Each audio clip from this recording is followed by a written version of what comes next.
What's up guys, it's me Jeremy, and welcome to my video on common mistakes and how to fix them.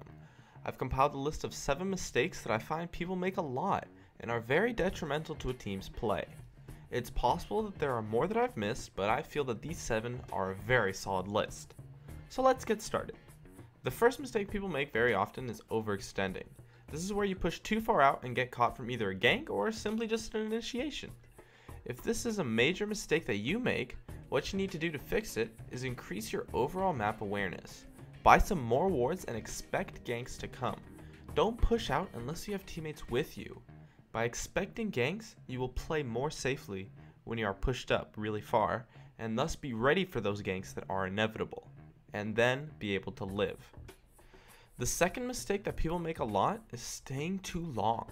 They win a fight, take objectives, and somehow manage to stick around for the enemy team to respawn and come back to kill them. Be aware of when your opponents are coming back by timing their movements. Always overestimate the timing. That way you will always be safe. Good estimates to use would be about 6 seconds with home guard to get to the inner towers and about 25 seconds or so to get from the base back to lane. And remember that it's okay to back.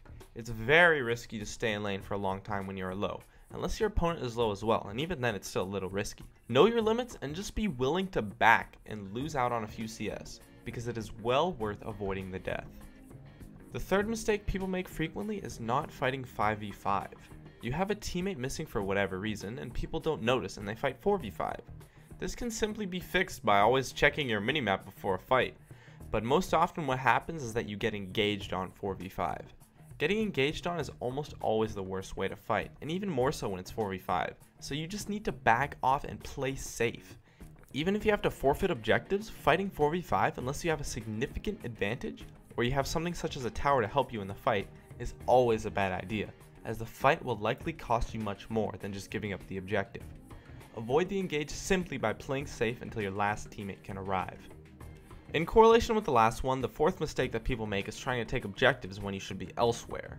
This is probably the one that bothers me the most. People take an inhibitor when their team is left to fight 4v5, which they would have easily won if you were there, and then the enemy team just pushes for game. If you would have been at the fight, you would have aced the enemy team and then gone on to kill the Nexus right afterwards or whatever objective you were taking. Once it reaches the late game, there is nothing more important than winning a team fight. Most objectives, especially Dragon, becomes pretty much completely useless at that point. Past 40 minutes or so, a clean ace will pretty much result in a push down mid for a victory for that team. And if it doesn't, you can take any objective that you wanted oh so badly in the first place. Show up to team fights, because your team cannot avoid an initiate forever, and they will just end up losing. Be aware of what is going on in the map, and when it looks like a fight might start soon, and show up immediately. The fifth mistake that people make a lot is dying for free in an attempt to save an objective, mainly towers. When the enemy team has 4 people pushing down a tower, unless you have massive wave clear, they can really just ignore you or dive you and come out with a kill and the objective. When the opponents are in control and there's nothing you can do to stop them, you need to realize this and back off. So many people die trying to save the tower, often resulting in the enemy team taking 2 towers instead of just 1, or at the very least, a kill and a tower. It's not that hard to just look at the tower's HP and hold it for as long as possible, but give up and back off when it gets really low. Be aware of your opponent's strengths and just be willing to give up something that is already lost. The sixth mistake that people make a lot is dying to save others. If your teammate gets caught, just let him die. There's no reason for you to die trying to save a lost cause, just like the objectives. You need to be aware of your opponent's engage potential. If you know how easily they will be able to get to you if you try to save your friend, you should think twice, because 2 deaths or more is a whole lot worse than just 1. By knowing your limits and the potential of everyone, you should be able to judge whether or not you can save your friend. If you're the one getting caught out, just ping your team to back if there's no chance of you being saved to help prevent your teammates from making this mistake as well. The final mistake that I've come up with that people make a lot is diving in a team fight. Unless you have a team composition based around it, diving in team fights is almost always a terrible idea unless the enemy carries are out of position. You simply just jump in and get bursted instantly, and maybe if you're lucky you take down a target or 2, but most of the time the enemy team will just 5v1 you while your team is struggling to catch up because you jumped in so far away from them because they actually had decent positioning. Instead, wait for the initiation and either protect your carries and only dive in if you are extremely tanky and are sure that you won't die fast.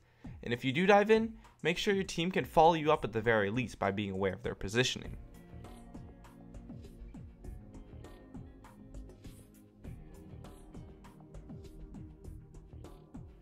So, as I wrap this up, I want to make a mention of a key concept. If you haven't noticed already, a major part of fixing almost all of these mistakes is improving your map awareness by buying wards, or really just paying attention to what everyone on both sides of the game is doing. If you can improve your map awareness, you should significantly decrease the amount of mistakes that you are making. So that's it for my video on common mistakes. I'd love it if you could support me with a like or some feedback in the comments, and if you have any questions, I would absolutely love to see you in the comments too. Please subscribe for more awesome content in the future if you enjoyed this video, and I would love it if you could follow me on Facebook or Twitter, of which I will have links in the description. As always, thanks for watching, and I'll see you guys next time.